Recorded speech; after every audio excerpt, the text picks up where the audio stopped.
Hello, it's Jimmy here, the O'Reillys, and we have here a Mini diesel. I think it's a Countryman.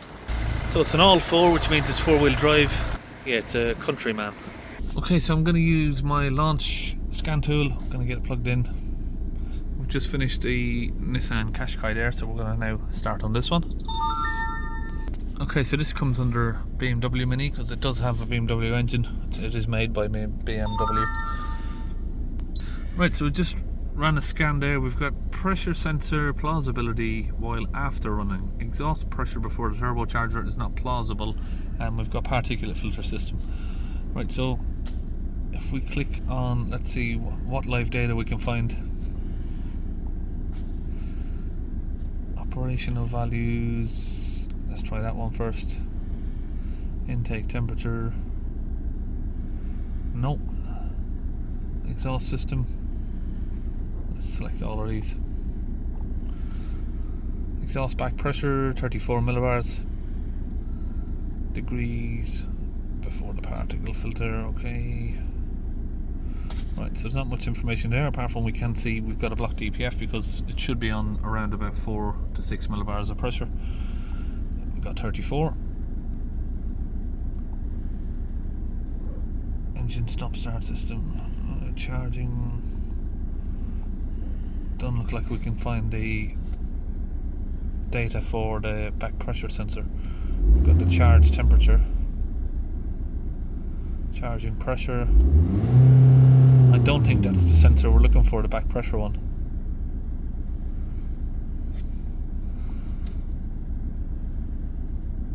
Okay, so we've taken out the air filter box just so we can have a look down here. This is the plug that goes onto the back pressure or exhaust back pressure turbine upstream pressure sensor. There it is. It's just, can we get access in to clean out this pipe now is the thing. That's going to be blocked up. There's a little metal tube in there, sort of about that diameter there, but it's metal. That's blocked up, so we're going to need to try and get in there, clean it out. Okay, so we've got that sensor out. If you can see, try and get you to see down there. It's blocked up. You can see there's just a tiny little hole there. Now with the engine running, we don't have any pressure coming out. No pressure. We should have a lot of pressure coming out of there. Okay, so we've got a drill and a cable. We're just trying to drill our way through it. So that's the stuff that's coming out of it there. Just going to get a bit of DPF cleaner in the pipe, soften it up. So this is the pressure sensor that on these ones it bolts in to the top. It's a better design because it's a stronger sort of design. You can see the carbon there on the front of that where it's built up.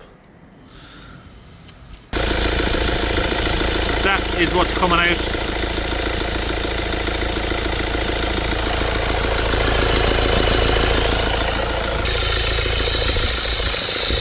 Unblocked, you can hear. Ooh, yeah, definitely.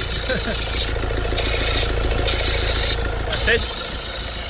Okay, now that we've found and fixed the cause of why the DPF's blocking up, he has had this DPF cleaned somewhere else and he's come to me to try another clean, but obviously that clean isn't going to work unless we fix that issue over there, which we have done.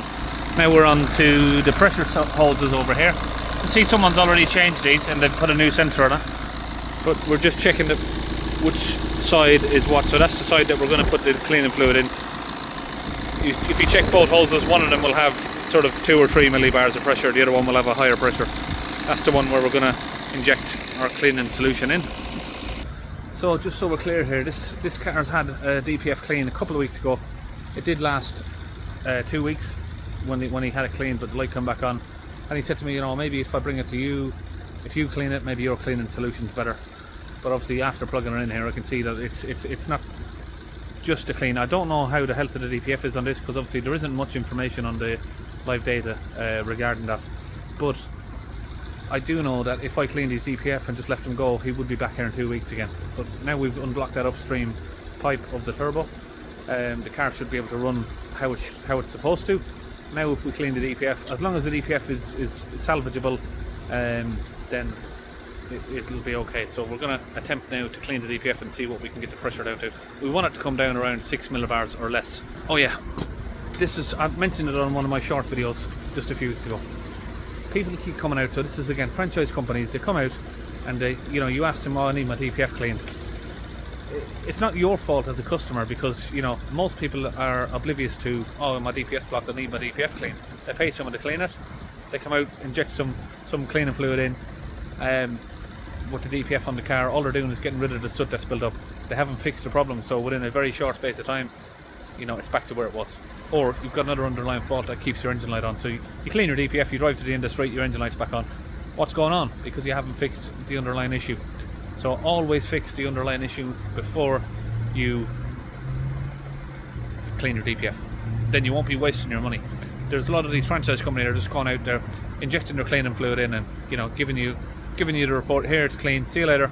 And if it comes back on again, well, that's it. You asked us to clean it, we cleaned it. That's all we can do. That's why when you use these type of services, you just waste your money. You need to get someone who's going to diagnose and fix the issue of why it happened, or at least try to anyway.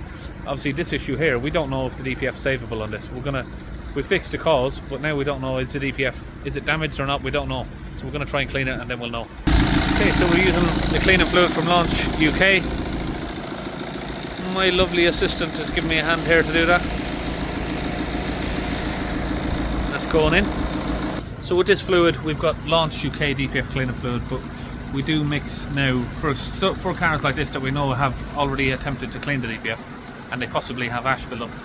We're using like a mixture of a few different products to try and counteract the ash as well as the soot, because obviously DPF cleaning fluid just cleans soot.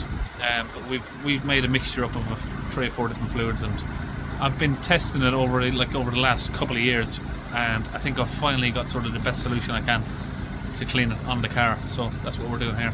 It is a secret mixture, unfortunately, so I can't give out what I'm using. I'm maybe hoping on planning, if in the future, maybe bottling it up and selling it myself.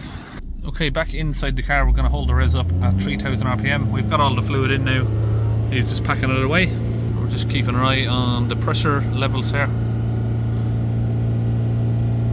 Don't know where we are on revs. We're just above 3,500. Let's hold it down a little bit. It's creeped up a bit there. It's very hard to keep these modern cars at a steady rev. Okay, I can already see there that looks like we're in an acceptable range with the pressure. It's only been in, we've only got in the car now. I'm in the car about 20 seconds or 30 seconds, so we haven't had a long time. Let's let it idle and see where we are. 8, so yeah, we're getting there. I'd like to get it a little bit lower than that, but it's, I mean, if that's where it is, that's acceptable.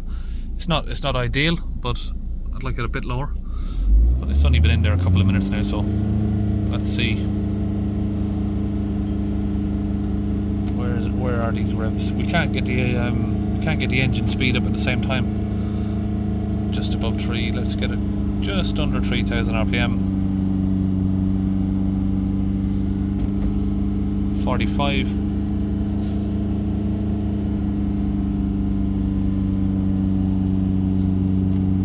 Where are we?